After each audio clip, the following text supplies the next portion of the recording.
इसे आप सुबह सवेरे दूध के साथ सेवन कर सकते हैं। इसे चाय के साथ भी आप खा सकते हैं, जिससे भी आपको पसंद है ये खा सकते हैं।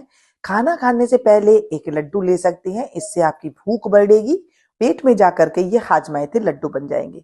तो ये हाजमाते लड्डू, चूरमा लड्डू, आप क्या नाम देना चाहेंगे इसे जरूर कमेंट करके बताइएगा।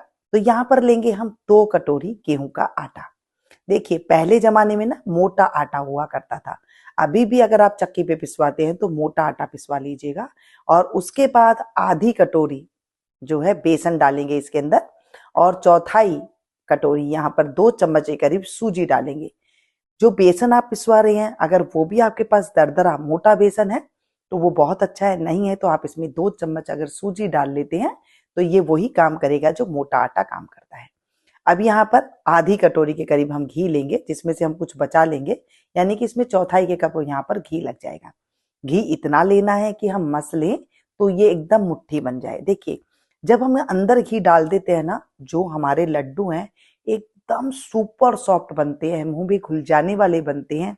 इतने अच्छे, इतने परफेक्ट आपके लड्डू बनेंगे कि हलवाई भी आपके लड्डू के आगे फेल है। मैं हर रेसिपी आपको ऐसे ही बताती हूँ जो हमारे घरों में बनाई जाती थी।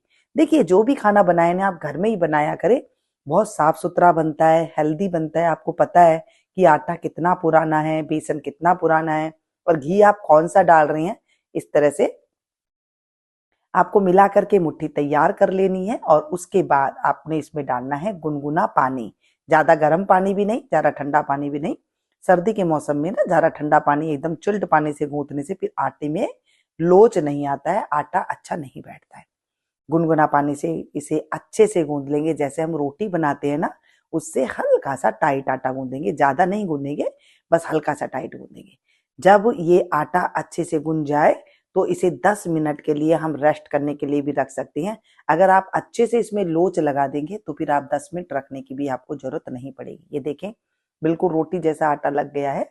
और अब इसे फिर से मैं आपको गूंथ करके दिखाऊं तो एकदम सॉफ्ट आटा, देखिए जो लगाया था ना हल्का सा ये थिक हो गया है। क्यों? क्योंकि हमने इसमें सूजी डाली थी, सूजी पानी पीती है। बस हम इस तरह से, जैसे हम मुट्ठी बनाते हैं ना, इस तरह से हमें बनाना है। ऐसे मुट्ठी दबाएंगे तो ये बन जाती है हमारी इस तरह से मुठड़ी तैयार। ये मुठड़ी बन रही है, इसे मुठड़ी बोला जाता है।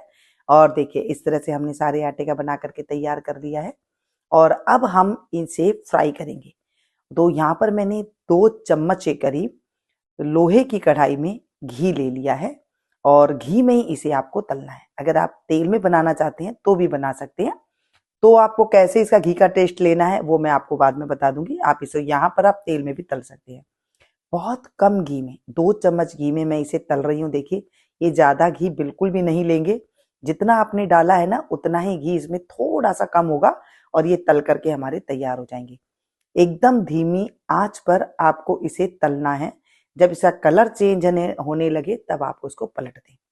ये जो हम बना रहे हैं लड्डू, ये आप चूरमा का लड्डू भी कह सकते हैं। इसे हम चूरमा ऐसे ही बनाते हैं ना, तो चूरमा का भी कह सकती हैं। ये जो दानेदार लड्डू बनने वाला है आपका, ये अगर आप 1000-1200 रुपया कभी बाजार से खरीद के लाते हैं ना लड्डू, उसके आगे भी ये वो फेल रहेंगे इसके आगे। इतने ये स्वादिष्ट लड्डू बनने वाले हैं। लेकिन रेसिपी आप जो भी देखते हैं ना, एकदम आराम से एक एक चीज ध्यान से मैं आप लोगों को बताती हूँ, तो वो चीजें आप बिल्कुल ध्यान से देखा करें। जैसे ही कलर चेंज हुआ हमने इसे पलट दिया। आंच को बिल्कुल भी आपको तेज नहीं करना है, नहीं तो अंदर से ये कच्ची रह जाएगी, फिर स्वाद अच्छा नहीं आएगा, कच्चा कच्चा स्वाद आएगा। बस ये 5 से 7 मिनट इसमें लगेंगे। अगर पतली होगी तो, और थोड़ी मोटी होगी तो 10 से 12 मिनट लगेंगे, इससे ज्यादा आपको नहीं लगेगा। ये देखिए अच्छे से ऐसे बादामी कलर आ जाए तब तक आपको इसको भून लेना है। मैंने ये कढ़ाई में थोड़ी डीप कढ़ाई ली थी ताकि घी कम लगे, और इसके अंदर पतली वाली कढ़ाई है तो आपको थोड़ी सी धीमी छोटे चूल्हे पे आपको रखना है, और मोटे तले की कढ़ाई है तो आप बड़े चूल्हे पे भी रख सकते हैं। आंच को धीमा ही रखना है। बस इस तरह से हमने सारी बना करके तैयार कर दी। अब जो और रखी थी उन्हें भी हम इसी तरीके से ही डाल करके इसे सेक लेंगे। देखें जितना घी था उतना ही घी है। जब आप सेकेंगे ना आपको पता चलेगा कि इसने घी बिल्कुल भी नहीं पिया है।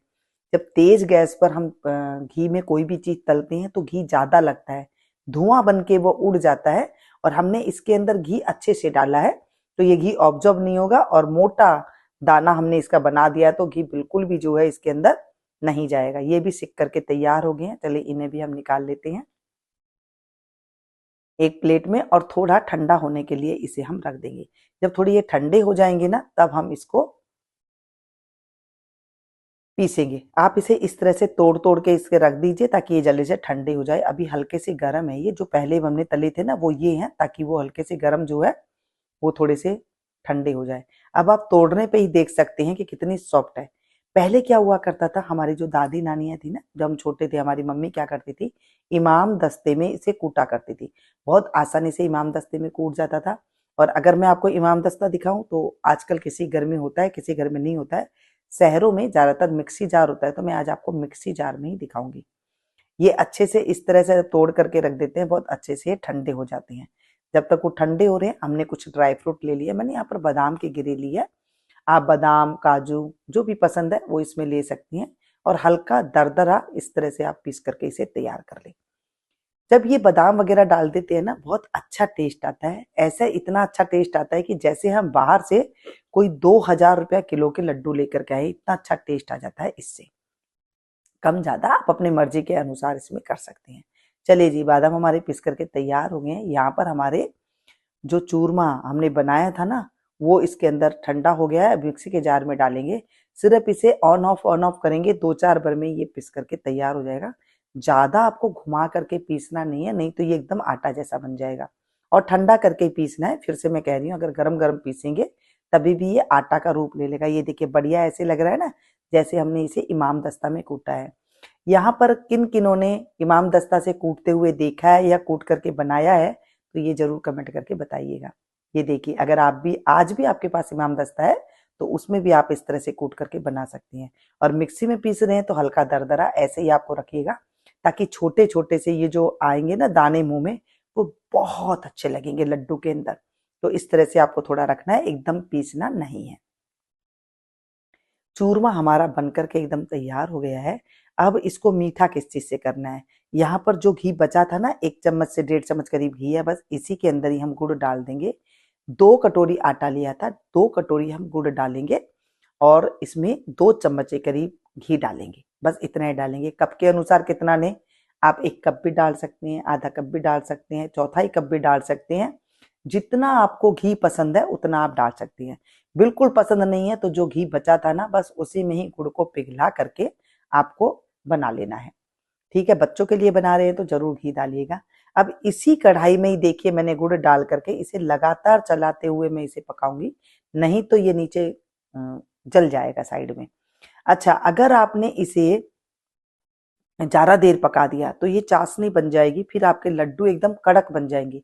अगर आपको सॉफ्ट बनाना है ना तो इसे ही आपको लगातार घुमाते हुए जब तक इसमें से गुठलियां खत्म हो जाए बस तब तक ही आपको इसे पकाना है। आंच को धीमा रखना है, जमे कतई इसको आंच को तेज नहीं कीजिएगा, नहीं तो जो है गुड़ पिघलेगा नहीं और गुड़ का जला हुआ टेस्ट आपके लड्डुओं में आ जाएगा। ये देखें इस तरह से ये पिघलने लगा है। अगर हम उठा करके देखें तो हमें गुठलियां हल्की हल्की नजर और आ रही है। बस 1 मिनट के लिए इसे और पका देंगे। 2 से 3 मिनट में ये गुड़ पिघल करके आपका तैयार हो जाएगा। और ये देखिए बिल्कुल ऐसे जैसे एक वो होता है ना, उठा करके देखे तो एकदम सॉफ्ट सॉफ्ट दिखाई दे तो समझ लीजिएगा ये हमारा बनके तैयार हो गया। अभी हल्के से इसमें गुठलियां है। चलिए जी, गैस की फ्लेम को मैंने बंद कर दिया है और इसी गर्माहट में मैं 1-2 बार और चलाऊंगी, बन करके तैयार हो जाएगा। और सीधे हम ले जा करके चूरमे के ऊपर डालेंगे। इसे कहीं रखेंगे नहीं और ना ही इसको हमें कुछ ही देर के लिए रख देंगे तो ये जम जाएगा और फिर आपको दिक्कत आएगी। सीधा इसके अंदर आप इस तरह से डाल दें बस। और इसमें जो हमने बादाम की गिरी को हमने पीस करके रखा था वो हम इसमें डाल देंगे। और साथ में थोड़ी सी हम डालेंगे 2 चम्मच के करीब खसखस। पहले हम इसे मिला देते हैं। ये गर्मा गर्म ही आपको काम करना है। थोड़ी देर भी अगर इसे आप छोड़ देंगे, पहले सारी तैयारी करके रखें तो ये एकदम टाइट हो जाएगा और आपको फिर बांधने में, लड्डू बांधने में आपको दिक्कत आएगी। तो यहाँ पर 2 चम्मच के करीब मैंने खसखस लिया है। इससे बहुत अच्छी स्वाद के साथ साथ आपके शरीर में एक ताकत आती है। अगर इस तरह के लड्डू बनाते हैं टेस्ट तो आपको बहुत अच्छा लगेगा। जैसे मैंने कहा कि हलवाई को भी फेल करने वाला आज मैं ऐसे लड्डू आपको बताऊंगी, आपने जिसको भी इसे खिला दिया ना वो बार बार आपकी तारीफ करेगा और पूछेगा कि आपने ये लड्डू कैसे बनाए। जरूर बना करके देखिएगा और मुझे कमेंट करके बताइएगा कि आपके लड्डू ये कैसे बने थे। ये हमारी दादी नानियों की रेसिपी आप लोग कहाँ कहाँ से देख रही हैं, ये जरूर कमेंट करके बताइएगा ताकि मुझे पता लग सके कि मेरी फैमिली मुझे कहाँ कहाँ से देख रही है। देखिए गरम गरम है ना, तो मेरे हाथ में लग रहा है, तो मैं हल्का सा बस इस तरह से करके मिला दूंगी और इसके लड्डू बांधना शुरू करूंगी। आपको जैसे लड्डू पसंद है आपको इस हिसाब से ही बना लेना है। आपको मुठड़ी टाइप में पसंद है तो आप मुठड़ी टाइप में बना करके रख लीजिए, गोल पसंद है तो आप गोल बना करके रख लीजिए, इसके ऊपर बादाम लगाना पसंद है तो बादाम लगा दीजिए। इतने शानदार लड्डू है, इसको कुछ नहीं भी करेंगे, जिस भी आकार में आप बना देंगे वो बढ़िया ही लगेंगे। घर वालों से आप घर वालों को जब ये बना करके आप खिलाएंगे ना, तो वो बार बार आपसे डिमांड करेंगे, इतने सॉफ्ट, मुलायम और मजेदार लड्डू आज तक हमने नहीं खाए, ये कैसे बनाए। गोंद के लड्डू तो हम हर कोई बनाते हैं।